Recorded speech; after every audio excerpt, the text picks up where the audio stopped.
Hi வணக்கம் மக்களே, welcome to ஆரோக்லேட்ஸ். இன்னைக்கு நம்ம கேப்சிகம் வச்சு ஒரு சூப்பர் அண்ட் ஈஸியான கேப்சிகம் கிரேவி எப்படி செய்யறதுன்னு பார்க்கலாம். சப்பாத்திக்கு பர்ஃபெக்ட் காம்போவா இருக்கும் இந்த ஸ்டைல் கேப்சிகம் கிரேவி. அதுக்கு ஒரு பெரிய கேப்சிகம் எடுத்து நீல வாக்குல இந்த மாதிரி கட் பண்ணிக்கலாம். ஒரு வெங்காயம் எடுத்து அதையும் நீளமா இந்த மாதிரி கட் பண்ணிக்கோங்க. இப்ப மசாலா ரெடி பண்றதுக்காக அகைன் ஒரு வெங்காயம், ஒரு தக்காளி, ஒரு துண்டு இஞ்சி, 4 பல் பூண்டு கட் பண்ணி எடுத்துக்கலாம். இப்போ ஒரு 10 நம்பர் கேஷ்யூஸ் அதாவது முந்திரி எடுத்து ஊற வச்சுக்கலாங்க. இப்போ வெங்காயம், தக்காளி, இஞ்சி, பூண்டு எல்லாம் வதக்கி விட்டு 1 ஸ்பூன் மிளகாத்தூள், 1 ஸ்பூன் மல்லித்தூள், 1 ஸ்பூன் கரம் மசாலா எல்லாம் சேர்த்து வதக்கி விட்டுக்கலாம். இப்போ இந்த கலவையோட ஊற வச்ச கேஷ்யூஸ் சேர்த்து ஃபைன் பேஸ்ட்டை அரைச்சி எடுத்துக்கலாம்.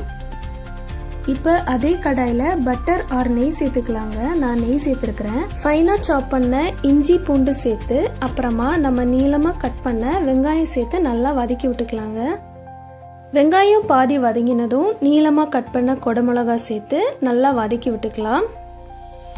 இப்போ தேவையான அளவு உப்பு, அரைச்ச மசாலா, கொஞ்சம் தண்ணி சேர்த்து நல்லா மிக்ஸ் பண்ணிக்கலாம். அதோட ஒரு கைப்பிடி அளவு கொத்தமல்லி இலை சேர்த்து கொதிக்க விடுங்க. கேப்சிகம் ஓவர் குக் ஆக கூடாது. கிரேவி ஒரு 5 to 6 மினிட்ஸ் கொதிச்சா போதுங்க.